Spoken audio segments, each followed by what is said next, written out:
Hey, I'm Sammy Gardner, and I'm a career coach. And today I'm going to talk about creating a dopamine menu for your job hunt or just for general career building. Now, if you don't know what a dopamine menu is, this is a term that I believe originated in sort of the ADHD community, or at least that's where I've seen it. And various influencers online have shown kind of like how they create these like think about a restaurant menu, but on the menu it is separated by like your energy levels. How many spoons you have, as they say, among people who are dealing with chronic illnesses.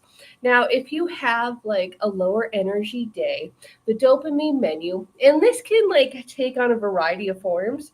You can have one, I've seen like on topics like self care. Some people will do this like on different goals or their business. But in general, you take like a topic and then you have your different activities.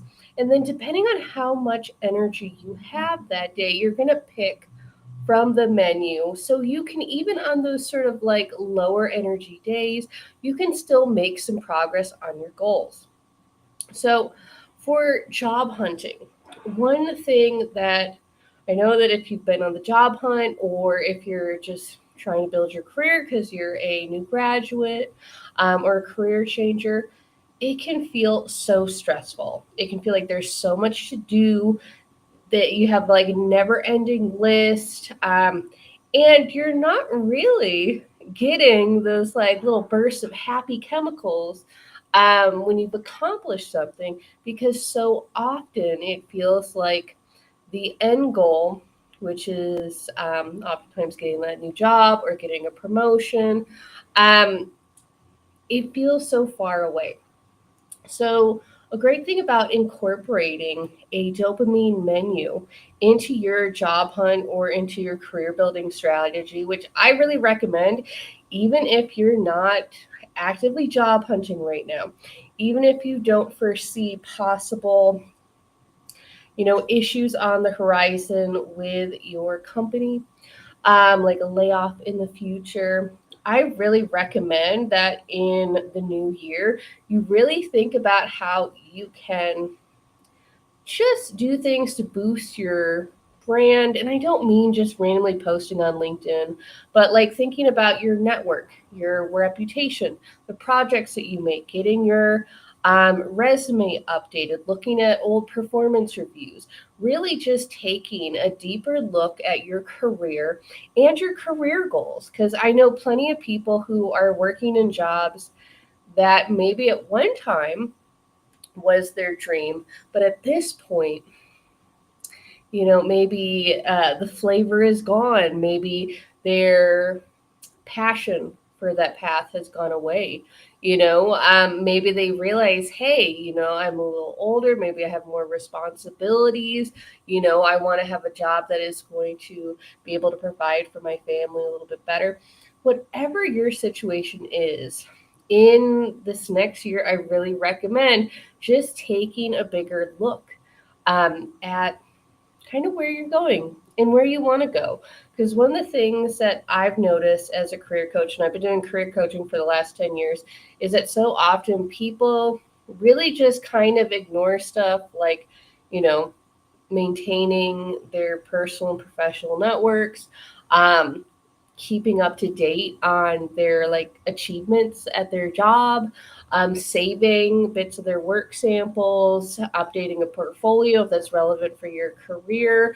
Um, and when you aren't really like, and keep in mind, maintenance mode for your career is not that difficult in a lot of ways. You can really just do bits and pieces. You don't have to like spend, like, let's say the amount of time that you would, like, let's say if you're trying to like maintain your physical fitness or anything like that.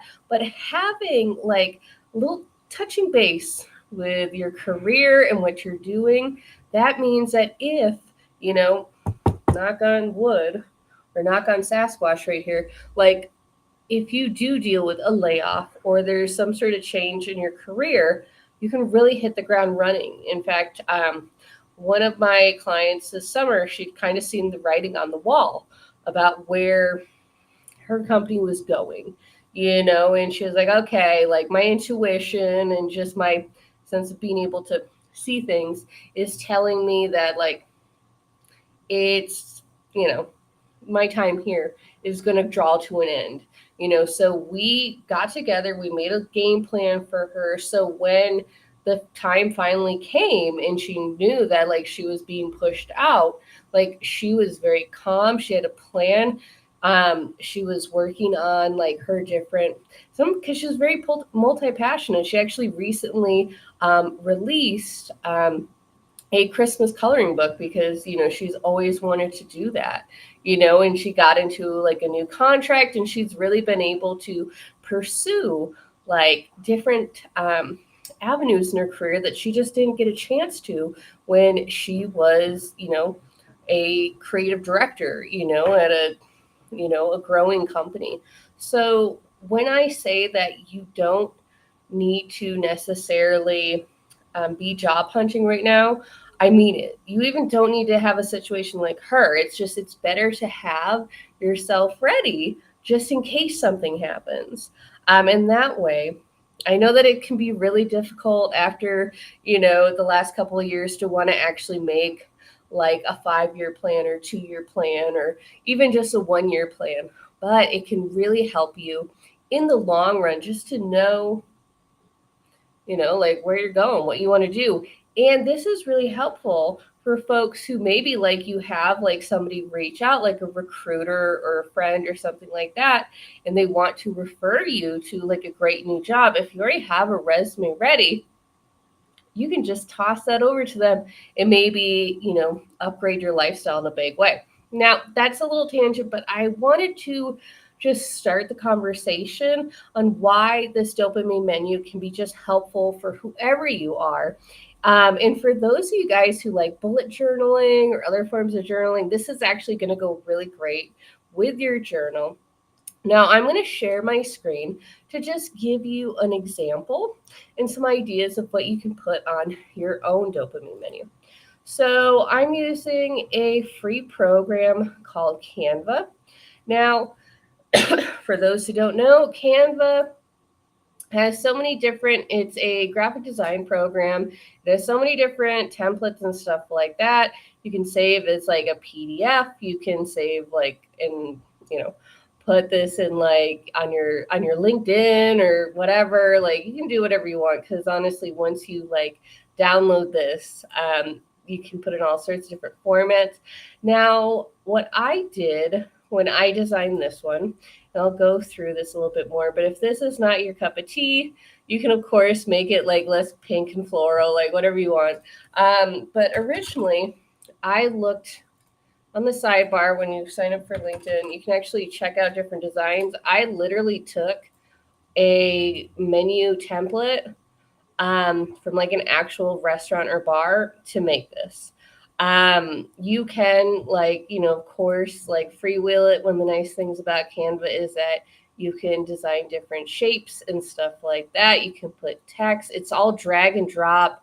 It's very easy. I recommend having this be something that really brings you that little bit of dopamine when you see it. So let me zoom in on this. Now you could make this like in another graphic design program that maybe you're more comfortable with, like if you like Figma or something like that, go ahead. But Canva's just easy and it's free. And who doesn't like easy and free? So right here, I have a level 1. You can decide what you want to call your levels. But in general, this is like the low energy level. So what can we do in 5 to 15 minutes that can just, push the dial in our career or in our job hunt? So some of the 3 key points to building your career or looking for a job is going to be networking, actually applying to a job, and then doing some form of continuing education. If we're going to think about like our career job hunt, like if we're going to break it down to its like base forms, those are going to be the 3 most important elements. And if you work on just one of these things And you can pick more. Like, let's say you have a day where you're like, okay, I got about an hour's worth of juice in me. You can pick one from each category, see how it works. I will tell you that partly why I talked about like the different ways of using this dopamine menu is that it's really important for you to create a menu that makes sense with your strategy. So, by that I mean, let's look at what you actually want. So, let's say you're somebody who, and not just what you want, but what your personality is like. So, let's say you're somebody who is more introverted and you're not actively looking for a job right now. You're just kind of having a career year where you want to just kind of boost that up a little bit. So, your dopamine menu for networking could be something like, something that does not involve like intensive, like go out and have a chat with a coworker or something like that, unless maybe you are in the office and you maybe, that's easy for you to do. Your thing in networking could be something like just commenting on a LinkedIn post, of a former, classmate, or an old college buddy. If you're somebody who's more extroverted, and let's say you're really looking for a job right now, and for you, having like a coffee chat is not like a big deal. It's going to boost you up anyway. And you might need that sense of connection during your job hunt, since extroverts often get energy from those social engagements. So you might have your, level one energy networking activity be something like have a call or a coffee with a former coworker or something like that. Keep those connections kind of fresh. So keep in mind, like, it's not a one size fits all. And in fact, I have found that in 10 years of working with career changers, new graduates, and people all the way up, you know the corporate ladder, what happens when you are job hunting, especially in the tough job market. And for those who are like, especially in the tech field right now, the job market has been a complete slog.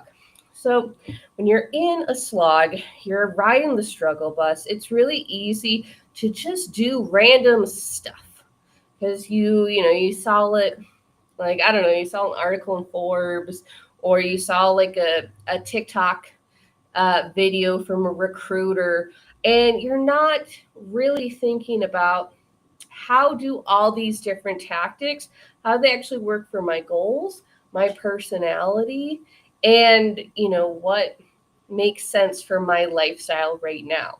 So when you're creating this dopamine menu, don't be afraid to really hone in on, like, okay, what is the thing that actually would make sense for me, and not something that I think should make sense for me, if you get what I mean right there. Because sometimes we do censor ourselves thinking, oh, in an ideal world, if I was like a different person. And yes, you can have a glow up, you can have a winter arc, you can have like whatever is the new term for self improvement, but like you really do need to be true to yourself at the end of the day. So with this level one, um, dopamine menu. Now, like I said, like, have it be something that's gonna be under 30 minutes. And if you are somebody who's dealing with a chronic illness, if you're somebody who has like a lot of responsibilities like caretaking, or working, maybe like while you're job hunting, you also have maybe freelance work or other things like that. Like, in essence, you don't have a lot of spoons, or you have a lot of responsibilities, or you have both. Like, be I would be more conservative with how you're estimating your time, because what people often do is that we kind of like underestimate how much time things take and we overestimate what we can do. So, like, under underestimate what you can do, and you'll actually feel better if, let's say, you make a decision to maybe like do a speed run on LinkedIn and set a timer for like 5 minutes, 10 minutes to comment on, relevant posts. Don't just like, randomly post on and comment on stuff. But like, let's say, you have a mentor's post, or there is somebody in your industry that you particularly admire. They write something that's very cool. Maybe there's a recruiter that's sharing jobs, like things that are relevant. You take 10 minutes to do that. Hey, if you have the spoons to also reach out to a colleague or a mentor to have like a coffee chat or something, then bam, you feel extra accomplished. You have that extra bit of dopamine because you're going down the list.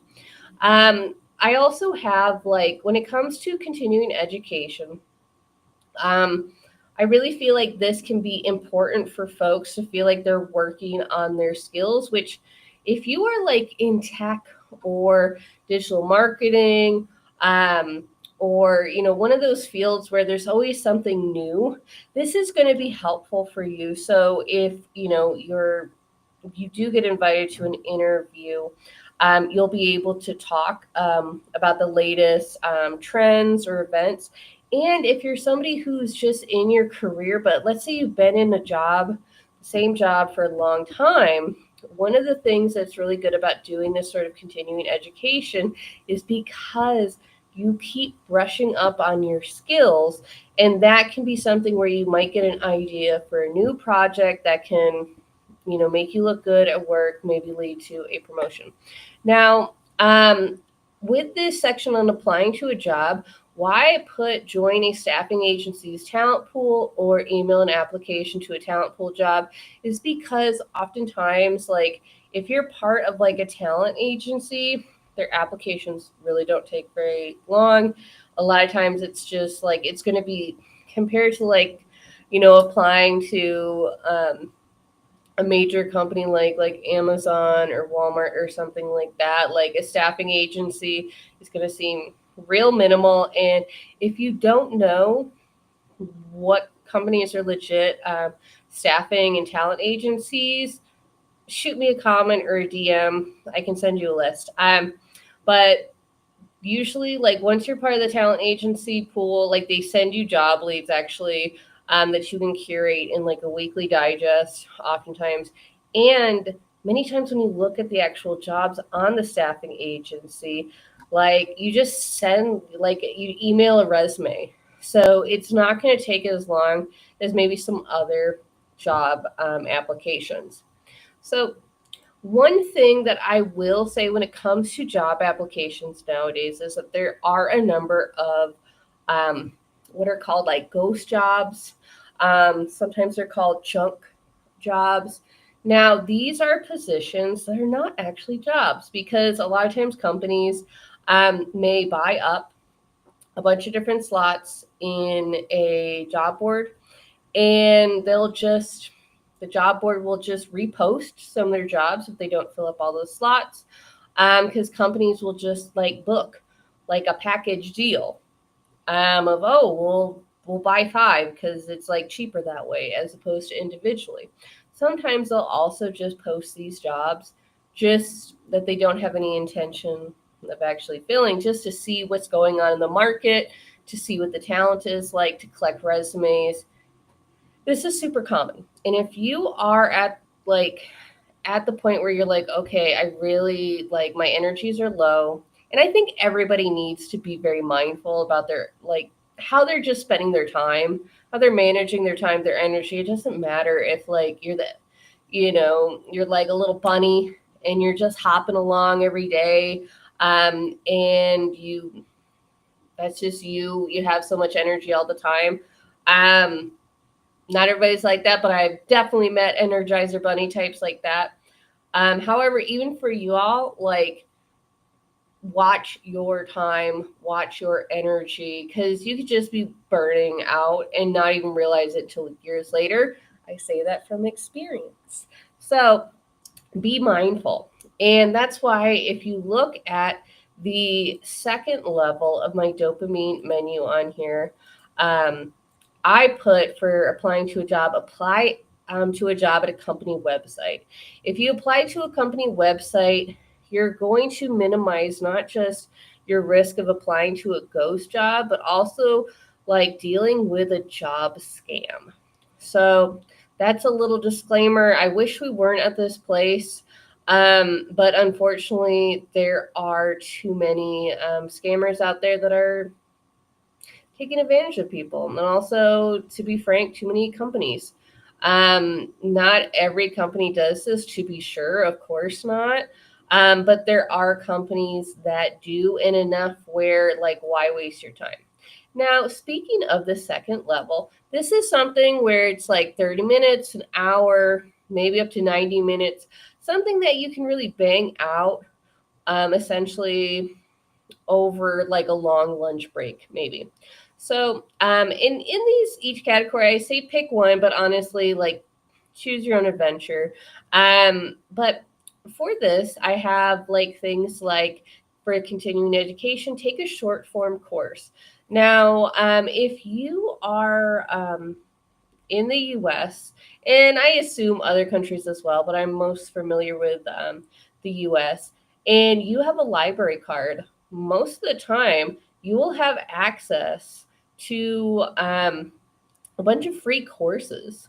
So I know that in Arizona, like through my library, I have access to a bunch of different short courses and stuff like that. There's also like short Google courses and Coursera courses. They're for free if you're in tech. So having something where you're just like either taking a short form course or working on one and you just like do it over like a couple of days, that can be a great way to just kind of brush up your skills. And it can also like, especially if you're somebody who just is passionate about your career field and you like to learn, it can like actually kind of connect you more with your career path, which is very important if you're job hunting too. Now, I added to this section because I feel like it's important. It's something that people often sleep on. I know that they do because I've worked with like tech boot camps, nonprofits, universities, like for many years. And I've done modules and different career curriculums. So I've got some stats to back this up, but people often sleep on just this career clarity portion. Now you can journal about your career goals, kind of audit your job hunt, your career year. You can make a vision board, whatever. But I really feel like having some idea about what you want, your vision and your mission, it just makes everything else so much easier because you know what to say no to. And that discernment is important. Another thing for career clarity, and you could also put this under some of these other categories too, but make a list of companies that you want to work at and create a schedule to apply to jobs and network with their employees. I find that folks who really get intentional about kind of the companies that they want to work at, particularly if they are in tech or doing any sort of like white collar work, this is vital because you're just going to be more prepared. You're going to have a direction. And keep in mind, like, you don't have to like stick with just like, if you make a list of like three companies, you don't have to like keep at them for like months and months. Like, I'd really recommend thinking about your job hunt and breaking up the time. And almost like if you're a marketer, you can think about it as like a marketing campaign. If you're a designer, you can think about it in a design sprint. Like having breaking up your time in like 2 to 3 month increments where you're like, okay, this month I'm really going to focus on applying to Amazon. Next month, I'm really going to focus on applying to healthcare startups, whatever your deal is. That can be a great way to give yourself um, a schedule, a roadmap, so you're not just like flailing into the dark. And then this should be 3. As you can see, as I'm editing this, it's so easy to move and edit stuff in Canva. You don't need to have anything all this fantastical. In fact, you could do this with paper and a pencil if you want. But like, why not just make it a little fun and pretty? But for those times when you have a lot of energy, there's a lot of space in your daily schedule. Why not do something that takes a little bit more time? So for networking, it could be like attend a conference or an in-person meetup in this like digital realm where everybody's like messaging folks on LinkedIn and stuff like that. I feel like it is more important than ever to try to do some in-person networking because a lot of people just are not. So they're missing out on that way to like build those connections and kind of get that chance for those like serendipity sort of meetings and everything where like you just are at a conference and if you're like, okay, honey, love this idea, love the dopamine menu, but I don't have conference money. A great way to be able to go to conferences um, and network and not have to pay for it is to volunteer. In fact, when I was in college and then after as a new graduate, I found that volunteering for conferences was not just a great way to get in for free, but also a great way to talk to some of these like leading sort of like, well, not to sound old, but like back in my day, we called them like, thought leaders, like industry leaders. Now I guess they'd be influencers. I sort of got, I'm not that old. I'm like, well, I guess maybe I am. I'm 36. So for some of you, I'm old. For some of you, you're like, shut up.